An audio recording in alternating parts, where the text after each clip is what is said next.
नमस्कार। उत्तराखंड के हमारे खास बुलेटिन में आपका बहुत बहुत स्वागत है। मैं हूं आपके साथ दीपिका ओझा। चलिए शुरुआत करते हैं खबरों की।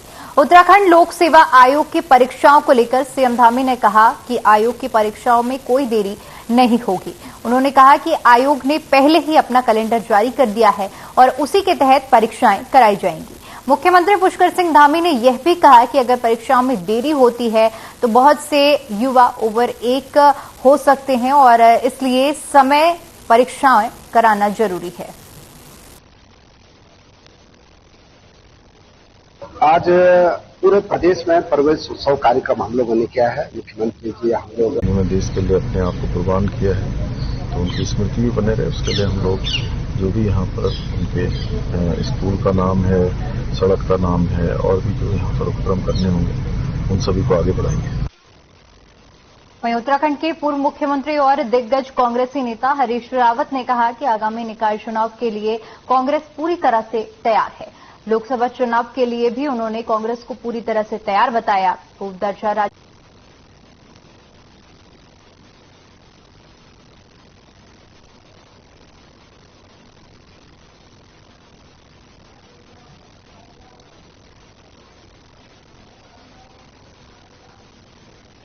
ग्वालापार स्थित अपने कार्यालय पर कांग्रेस के वरिष्ठ नेता और कांग्रेस एससी विभाग के प्रदेश उपाध्यक्ष इंद्रपाल आर्य ने पत्रकारों से वार्ता करते हुए सरकार पर जमकर निशाना साधा। उन्होंने कहा कि आगामी 2024 के लोकसभा चुनाव की हलचल शुरू होते ही भारतीय जनता पार्टी के नेता अपनी अपनी राजनीतिक रोटियां सेकना शुरू कर चुके हैं और जगह जगह दौरे और बैठकें कर रहे हैं, जबकि बिंदु खत्ता को मालिकाना हक और बाग ज्वाला समेत ऐसी तमाम वन भूमि पर बसे लोगों को नियमितीकरण करने के संबंध में कोई कार्रवाई धरातल पर नहीं हुई है। उन्होंने कहा कि बीजेपी की सरकार में नेता बैठकें कर रहे हैं, जबकि कांग्रेस पार्टी काम करती है और जब सत्ता में कांग्रेस पार्टी थी तब बिंदु खत्ता को नगरपालिका का दर्जा दिया गया था, मगर इन लोगों ने इसे वापस कर दिया। उन्होंने कहा कि मौजूदा सरकार में महंगाई चरम पर है।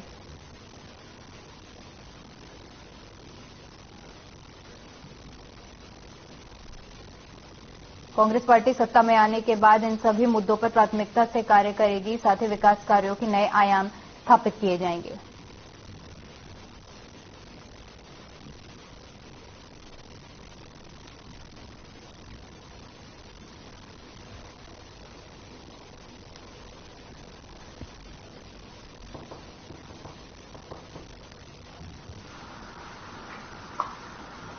देखिए 2024 नजदीक है। पहले भी इसी मुद्दों को लेकर के इन लोगों ने जगह जगह मीटिंग करी और इन्होंने कांग्रेस पर निशाना साधा कि आज तक ये नहीं करा। कांग्रेस तो काम करने में रहती है और विश्वास रखती है। जैसे कि बिंदु खत्ता का मामला जो है उसमें उन्होंने नगर पालिका घोषित करा दी थी, लेकिन इनको कहीं ना कहीं इन लोगों ने उसमें दुरुपयोग करा और लोगों को भड़काने का काम करा। लेकिन 2024 नजदीक है, ऐसा कुछ नहीं है, लेकिन मीटिंग द्वारा फिर लोगों जनता को अपने लुभाने लगे हैं और फिर जुमले में उसको लाने जा रहे हैं। लेकिन अब नहीं आने वाली जनता जो है अब समझ चुकी है। इनके लगातार डबल इंजन की सरकार फेल हो चुकी है और महंगाई बिल्कुल कहाँ आसमान में जा रही है। उत्तराखंड में अतिक्रमण को लेकर अब राजनीति तेज हो गई है। प्रदेश सरकार ने सरकारी जमीनों पर अवैध रूप से बनाए गए मजारों को तोड़ने की प्रक्रिया शुरू कर दी है। अब तक 100 से अधिक मजारों को तोड़ दिया गया है। इसी को लेकर कांग्रेस ने आपत्ति जताई है और कहा है कि सरकार को नए सिरे से यह तय करना चाहिए कि अब से जो अतिक्रमण हो रहे हैं उन सभी अतिक्रमण को हटाया जाए। कांग्रेस प्रदेश अध्यक्ष करण माहरा ने कहा कि बीजेपी का मकसद ही देश को तोड़ना है। उन्होंने कहा कि जिन लोगों ने भारत छोड़ो आंदोलन का विरोध किया था, इसके लोगों ने महात्मा गांधी की हत्या की, वो लोग दिखावे के लिए ही लोकतंत्र की बातें करते हैं।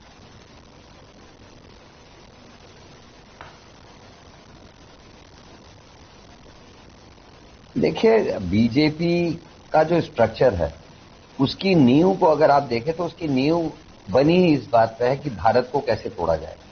जिस पार्टी जिस संगठन के लोगों ने भारत छोड़ो आंदोलन का विरोध किया हो, जिनकी पार्टी से संबंध रखने वाले कुछ लोगों के द्वारा महात्मा गांधी की हत्या की साजिश रची गई हो, महात्मा गांधी की हत्या की गई हो, उनसे और क्या उम्मीद की जा सकती है? वो कैसे संविधान को मानने वाले हो सकते हैं? छद्म रूप से बीजेपी लोकतंत्र में चुनाव लड़ना है इसलिए लोकतंत्र की बात करती है, लेकिन अगर हकीकत में उनके द्वारा किए गए कामों को देखिए तो कहीं ऐसा नहीं लगता कि वो संविधान का पालन कर रहे हैं। उत्तराखंड में सरकार के द्वारा जो अतिक्रमण हटाने का अभियान चलाया जा रहा है, उसको लेकर के कांग्रेस पार्टी और विपक्ष के दल जिस तरह से बयानबाजी कर रहे हैं, वो मुझे लगता है कि एक हास्यास्पद है, क्योंकि मजारों की तुलना इस देवभूमि के अंदर हमारे जो प्रतिष्ठित देवी देवताओं के मंदिर हैं, उनसे मजारों की तुलना की जा रही है। कांग्रेस के बड़े बड़े नेता, विपक्ष के नेता, उनका कहना है कि सभी धर्मों के और सभी धर्म के अन्यायों के मंदिर या गुरुद्वारे या अन्य जो भी स्थान है, उस पर भी जो है कि इस तरह का अतिक्रमण चलना चाहिए। अब मजारों की तुलना आप मंदिरों से करने लग गए।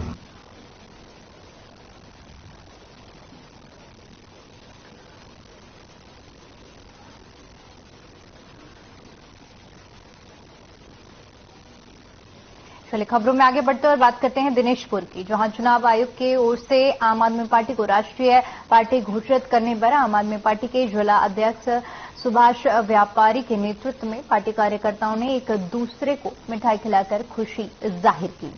इस दौरान आम आदमी पार्टी के जिला अध्यक्ष सुभाष व्यापारी ने कहा कि आज बहुत बड़ी खुशी का दिन है कि आम आदमी पार्टी को चुनाव आयोग की तरफ से राष्ट्रीय पार्टी का दर्जा मिला है।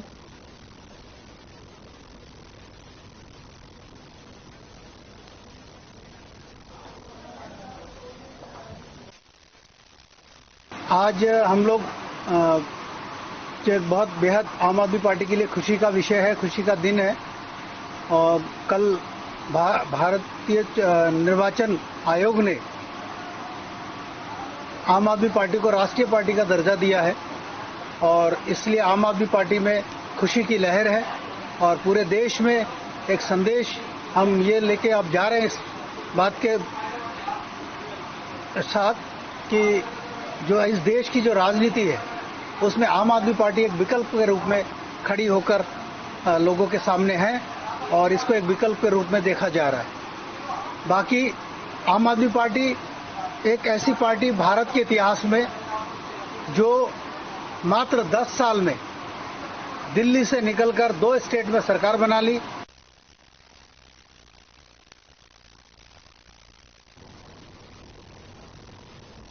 वहीं नगरपालिका सभागार में आयोजित सीजन की पहली बैठक में विभागीय अधिकारियों में आपसी तालमेल की कमी साफ नजर आई। इस मौके पर उप जिलाधिकारी की तरफ से नंदन कुमार ने अधिकारियों को तालमेल बनाए रखने के लिए कार्य करने की बात कही और साथ ही साथ नगरपालिका अध्यक्ष अनुज गुप्ता ने शहर की सड़कों की दुर्दशा पर नाराजगी जताते हुए सीजन से पूर्व सड़कों की दशा सुधारने की बात कही। साथ ही पेयजल निगम निर्माण के विभाग के अधिकारी एक दूसरे पर आरोप लगाते हुए भी नजर आए।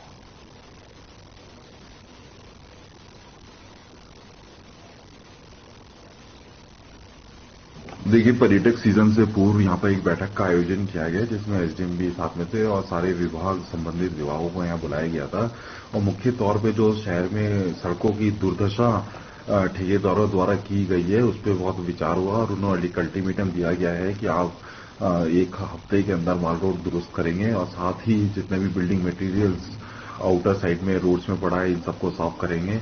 इसके अलावा जो मोतीलाल नेहरू रोड है उसकी स्थिति बहुत खराब है। आपको मालूम है 3 महीने पहले इन्होंने खोदा था, कसमंडा रोड खोदी थी 3 महीने पहले और अभी भी उसकी स्थिति बहुत ज्यादा खराब है। पेयजल निगम काम करने को तैयार नहीं है। इनके अधिकारियों को फटकार लगाई गई है और स्ट्रिक्ट तौर पर इनको निर्देशित कर दिया गया कि 1 हफ्ते के अंदर सारी भी जितनी भी ये सड़कें हैं इनको दुरुस्त करें।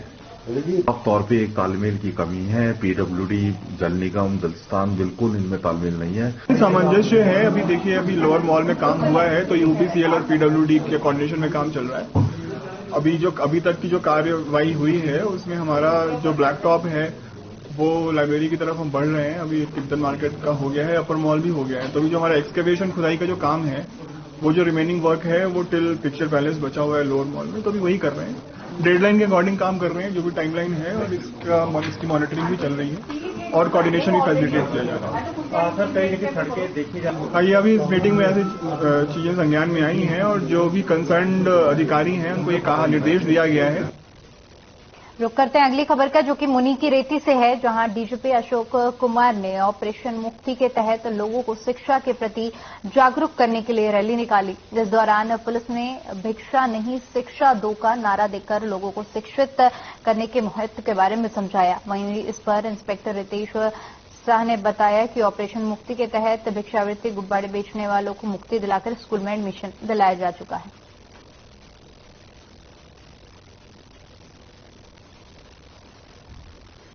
मुनि की रेती में मिशन चलाया गया है, जहां पर भिक्षा नहीं शिक्षा का नारा दिया गया है और इसके तहत जो लोग बच्चे रेड लाइट पर खड़े होकर भिक्षा मांगते हैं, उन्हें शिक्षा के प्रति जागरूक करते हुए उनका एडमिशन कराया जा रहा है।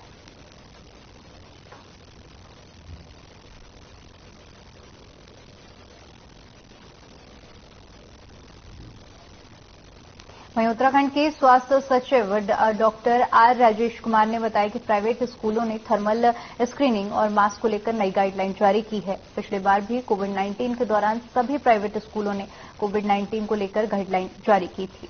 उन्होंने बताया कि आम जनमानस के लिए भारत सरकार ने जो निर्देश दिए हैं उनको फॉलो करते हैं और भारत सरकार की तरफ से अभी सिर्फ टेस्टिंग को बढ़ाने के लिए कहा गया है।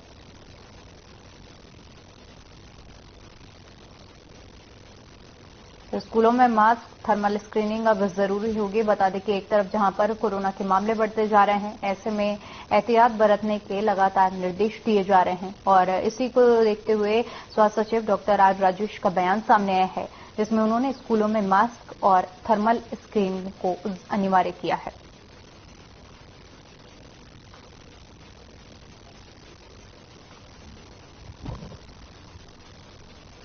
देखिए, पिछली बार स्कूल एजुकेशन डिपार्टमेंट ने अपने स्तर पे गाइडलाइंस वगैरह जारी किए थे, तो वो अपने स्तर पे स्वतंत्र हैं और सिचुएशन को देखते हुए वो क्या इंस्ट्रक्शंस जारी करना चाहेंगे वो जारी करे। लेकिन आम जो जनमानस के लिए है, हम लोग जो भारत सरकार के जो इंस्ट्रक्शंस हैं उसको फॉलो करते हैं। भारत सरकार की ओर से अभी फिलहाल सिर्फ टेस्टिंग बढ़ाने के लिए कहा गया है और वैक्सीनेशन का रेट बढ़ाने के लिए कहा गया है।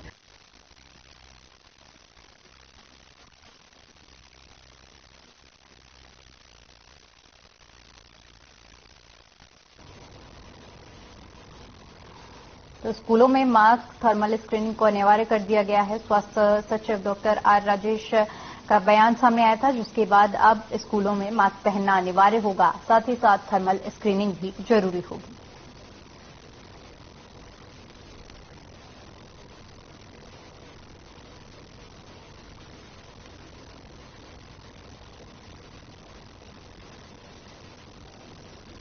उत्तराखंड में शिक्षा के प्रचार प्रसार के लिए सरकार तमाम प्रयास कर रही है। इसी कड़ी में जनपद पौड़ी के कोटद्वार में भी शिक्षा विभाग की ओर से बच्चों का स्कूल में प्रवेश कराने के लिए प्रवेशोत्सव कार्यक्रम चलाया गया। कोटद्वार के GGIC में मंगलवार को आयोजित हुए एक कार्यक्रम के दौरान प्रवेशोत्सव मनाया गया। इस दौरान नए प्रवेश लेने वाले छात्राओं को सम्मानित भी किया गया।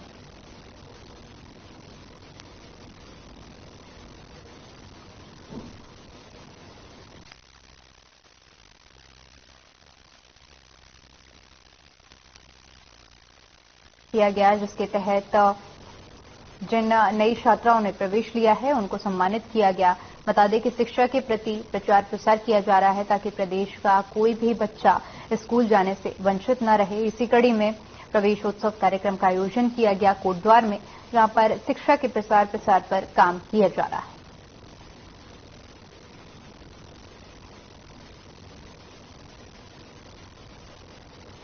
तस्वीरें कोटद्वार की हैं, जहां पर प्रवेशोत्सव कार्यक्रम का आयोजन किया गया और जिन छात्राओं ने नया प्रवेश लिया है उनको सम्मानित किया गया। शिक्षा के प्रति प्रचार प्रसार करने के उद्देश्य से इस कार्यक्रम का आयोजन किया जा रहा है और जो भी छात्राएं प्रवेश ले रही हैं उन्हें सम्मानित किया जा रहा है।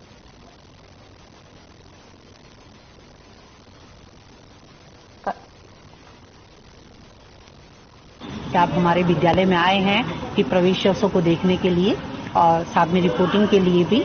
तो यहाँ पे प्रवेशोत्सव मनाया जा रहा है और इसमें जो हमारी विकासखंड दुगड्डा की जो क्षेत्रीय पंचायत सदस्य हैं श्रीमती सुमन कोटनाला, वो यहाँ पर विशिष्ट अतिथि के रूप में आमंत्रित की गई हैं। और यहाँ पर आज प्रवेशोत्सव में टोटल एडमिशन आज तक हमारे 38 हो चुके हैं, उसमें कुछ 9th के बच्चे भी हैं और 6 के बच्चे भी हैं।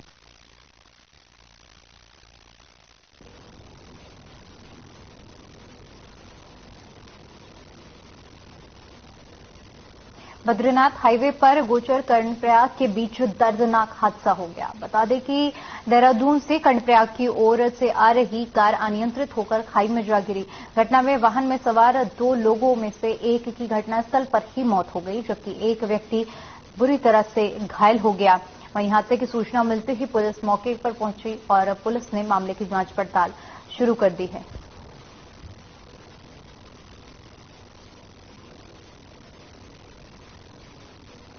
तो अनियंत्रित होकर खाई में एक कार गिर गई, जिसके बाद सूचना पुलिस को दी गई। पुलिस मौके पर पहुंच गई और तस्वीरें हम आपको दिखा रहे हैं। चमोली की ये तस्वीरें हैं जहां पर बद्रीनाथ हाईवे पर यह दर्दनाक हादसा हुआ है और खाई में तेज रफ्तार कार थी जो कि अनियंत्रित होकर गिर गई है, जिसका सर्च ऑपरेशन जारी है। पुलिस छानबीन कर तलाश में जुटी हुई है।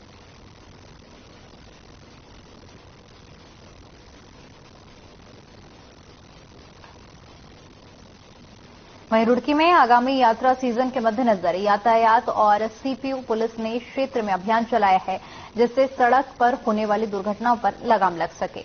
आपको बता दें कि आगामी यात्रा सीजन के मद्देनजर क्षेत्र में यातायात पुलिस और सिटी पुलिस के द्वारा सड़क पर होने वाली दुर्घटनाओं से बचाव के लिए अभियान चलाया जा रहा है। वहीं अभियान के अंतर्गत दुर्घटना संभावित क्षेत्रों पर पुलिस ने रिफ्लेक्टिंग मिरर लगाए हैं और सीपीयू पुलिस के सब इंस्पेक्टर मुकेश कुमार ने बताया कि उत्तराखंड में यात्रा सीजन शुरू हो चुका है, जिसके चलते सड़क पर दुर्घटनाओं के रोकने के लिए इलाके में यातायात पुलिस और सीपीयू पुलिस ने अभियान चलाकर रिफ्लेक्टिंग मिरर लगाया है। हो चुका है। दुर्घटनाओं की रोकथाम हेतु यातायात पुलिस, रुड़की सीपीयू पुलिस ये एक्सीडेंट ना हो, एक्सीडेंट लोगों की जान बची रहे, इसी को परिप्रेक्ष्य में रख के ये मिरर लगाए जा रहे हैं कि लोग इन्हें देखें और जो गाड़ियां रॉन्ग साइड या विपरीत दिशा से आती हैं उनको देख के अपने वाहन को आगे बढ़ाएं। कितने पॉइंट्स चुने गए सर अभी लगभग क्षेत्र की बात करें? जो है ऐसे पॉइंट है रुड़की क्षेत्र में सभी पॉइंटों पर लगाए जाएंगे।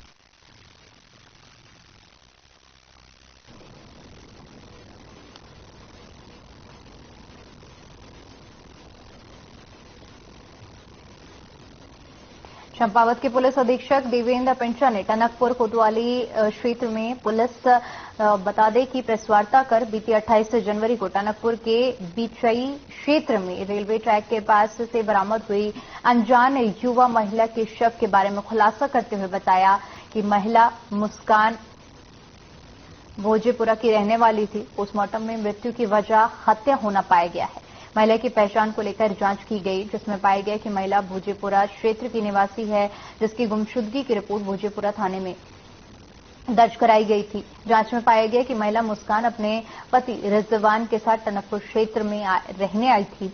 महिला के पति से पूछताछ की गई, जिसमें उसने कबूल किया कि उसने ही शक की वजह से अपनी पत्नी की हत्या की है। वह उसको हत्या के उद्देश्य से ही यहां लाया था और यहां मौका देखकर उसने अपनी पत्नी के दुपट्टे से ही उसका गला घोंटकर हत्या कर दी। आरोपी रिजवान के खिलाफ संबंधित धाराओं में मुकदमा दर्ज कर आगे की कार्रवाई की जा रही है।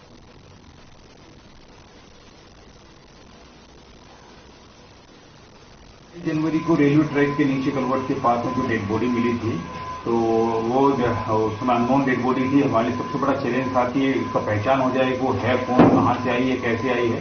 जब उसका पोस्टमार्टम किया गया तो उसमें हत्या की एक तरह पुष्टि हुई, जिसके आधार पर हमने यहाँ पर धारा 302 में टनकपुर में FIR भी दर्ज कर ली थी और हमारी टीम में लगातार इन्वेस्टिगेशन में इसमें लग गई थी। तो उसमें अभी कुछ दिन पहले 3-4 दिन पहले ही उसे जो मृतका है उसका पहचान हो पाई। वो भोजीपुरा की रहने वाली मुस्कान के नाम से पहचान हो पाई। जब उसमें और गहराई से इन्वेस्टिगेशन किया गया तो पता चला कि वो अपने पति के साथ में यहीं टनकपुर में आई थी। और एक जगह रुकी थी और उसके घटना के एक दिन पहले यहाँ आई थी। जब उसके पति से पूछताछ की गई तो उसने ये बात कबूल की कि वो हत्या के ही उद्देश्य से घुमाने के लिए उसको यहाँ पर लेके आया था और उसके बाद वो रेलवे ट्रैक के पास में ले जाके दुपट्टे से उसकी गला घोंट के उसकी हत्या कर दी थी। तो ट्रैक पर महिला का बीते दिनों शव मिला था, जिसके बाद पुलिस को सूचना दी गई थी। पुलिस ने शव का पोस्टमार्टम कराया। उसके बाद पता चला कि महिला की हत्या की गई है, जिसके आधार पर पुलिस ने जांच पड़ताल शुरू की। जिसके बाद महिला की पहचान भोजीपुरा निवासी मुस्कान के रूप में हुई। जिसके बाद फिर पुलिस ने इस पूरे मामले में छानबीन करते हुए महिला के पति को गिरफ्तार किया है।